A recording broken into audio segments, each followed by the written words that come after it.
Hello everyone, today our topic is HIV and AIDS. Let's start with the definition.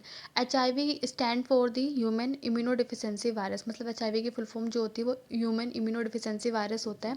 ये जो virus है ये क्या करता है, हमारे इम्यून सिस्टम पे अटैक करता है। ठीक है, इम्यून सिस्टम पे भी हमारे स्पेसिफिक सेल्स पे, जिसको हम CD4 और टी हेल्पर सेल्स बोलते हैं, उस पर अटैक करता है। ये जो सेल्स है ये हमारे इन्फेक्शन से फाइट करने के लिए रिस्पॉन्सिबल होती है, पर ये इन्हीं पर अटैक कर देता है। अगर हमारा HIV जो है अनट्रीटेड छोड़ दिया जाए तो बाद में किसी में कन्वर्ट क्या लीड करता है, वो हमारा एड्स लीड करता है, जिसको हम बोलते हैं एक्वायर्ड इम्यूनोडिफिशेंसी वायरस। ठीक है, अब हम देखते हैं इसका स्ट्रक्चर। तो इसमें क्या आता है कि जो आउटर कवरिंग है वो है लिपिड एनवलप की। फिर उसके बाद इसके पास सरफेस प्रोटीन प्रेजेंट होता है, GP124 ग्लाइकोप्रोटीन्स।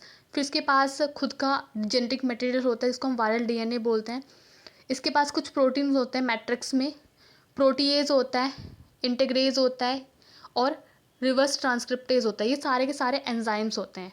अब देखते हैं इसके बारे के स्ट्रक्चर के बारे में थोड़ा सा। तो ये क्या होता है, ये हमारा टाइप है रेट्रोवायरस का। इसमें क्या होता है, जेनेटिक मटेरियल जो है वो हमारा RNA होता है, जो कि डबल स्टैंडर्ड होता है। इसके पास एंजाइम था रिवर्स ट्रांसक्रिप्टेज एंजाइम क्या करता है, जो वायरल DNA RNA है उसको DNA में कन्वर्ट कर देता है।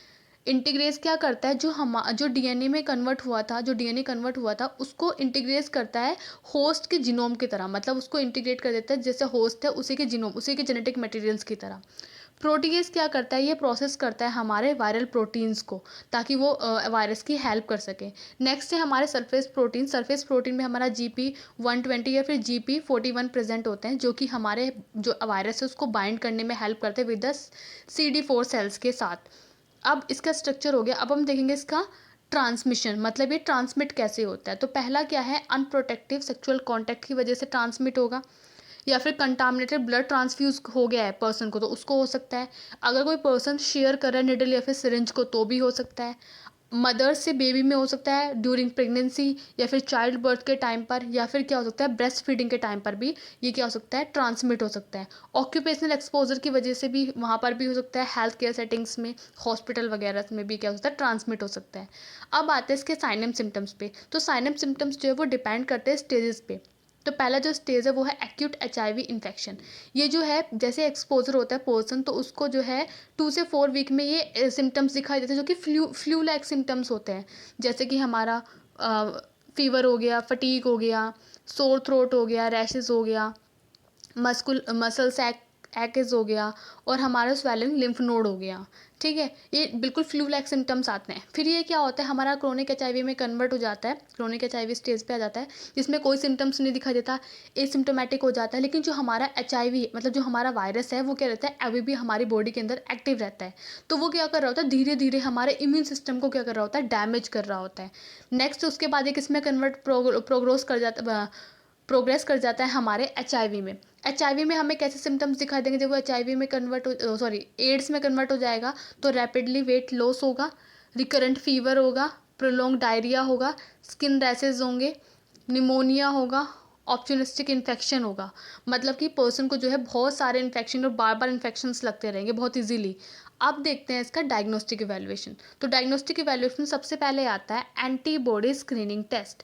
एंटीबॉडी स्क्रीनिंग टेस्ट में क्या करते हैं कि जो हमारा इम्यून सिस्टम है उसने HIV के लिए कोई ना कोई एंटीबॉडीज़ तो बनाई होगी, तो उसमें हम क्या करते हैं, जो HIV के लिए इम्यून सिस्टम ने एंटीबॉडीज़ बनाई हैं हम उसको डिटेक्ट करते हैं, उसको फाइंड आउट करते हैं। नेक्स्ट है कॉम्बिनेशन टेस्ट। कॉम्बिनेशन टेस्ट में हम दोनों चीज़ें फाइंड आउट करते हैं, एंटीजन भी और एंटीबॉडीज़ भी। इसमें जो हमारे इम्यून सिस्टम ने एंटीबॉडीज़ बनाई होती है अगेंस्ट द HIV वो भी डिटेक्ट करते हैं, और जो एंटीजन प्रेजेंट है या फिर कुछ स्पेसिफिक प्रोटीन्स प्रेजेंट है टुवर्ड्स द HIV वो भी फाइंड आउट करते हैं। नेक्स्ट आता है हमारा nucleic acid test. Nucleic acid test में हमें क्या पता चलता है, इसमें हम जेनेटिक मटेरियल फाइंड आउट करते हैं हमारे HIV वायरस का, जो कि हमारा क्या है, RNA। तो इसमें हम क्या करते हैं, एक्चुअल में हम इसमें RNA को फाइंड आउट करते हैं, RNA को डिटेक्ट करते हैं। नेक्स्ट हमारा आता है CD4 या फिर टी हेल्पर सेल्स का काउंट। अब क्या होगा, जो हमारा जो वायरस है ये हमारे इम्यून सिस्टम पे अटैक कर रहा है, तो सिंपल सी बात है जो हमारे CD4 सेल्स हैं वो क्या होंगे, उनका जो काउंट है वो डिक्रीज हो जाएगा। तो जो नॉर्मल रेंज होता है हमारे CD4 सेल्स का वो होता है 500 to 1500 सेल पर मिलीमीटर, ये होता है। तो वो क्या होगा, उनका जो नंबर होगा वो कम हो जाएगा, मतलब 500 से क्या होने लग जाएगा, कम होने लग जाएगा। आता है हमारा वेस्टर्न ब्लॉट टेस्ट, इसमें क्या होता है, ये भी हमारा स्पेसिफिक एंटीबॉडीज़ को ही फाइंड आउट करता है जो कि हमारे एचआईवी के अगेंस्ट बनाते हैं। पर ये क्या होता है, मोस्ट कन्फर्मेटरी टेस्ट होता है। जब हमारे ये दोनों टेस्ट क्या होता है, पॉजिटिव जाता है, तो हम इससे क्या होता है, बिल्कुल कंफर्म हो जाता है कि हाँ जो है पर्सन को क्या है, एचआईवी है। अब हम देख लेते हैं ट्रीटमेंट। तो ट्रीटमेंट में हम चलाते हैं एंटी रेट्रोवल वायरल थेरेपी। इसमें क्या होता है, रेट्रोवायरल थेरेपी में आर्ट जिसको बोलते हैं, इसमें हम डेली के यूज़ में हम कॉम्बिनेशन ऑफ एचआईवी मेडिसिन देते हैं ताकि एचआईवी को ट्रीट कर सके।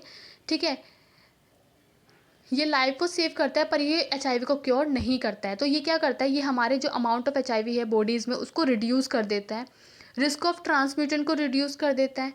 नेक्स्ट है प्रिवेंट करता है एचआईवी को कन्वर्ट होने में या एडवांस होने में, किस में, एड्स में। ये क्या करता है, हमारे इम्यून सिस्टम को भी प्रोटेक्ट करता है।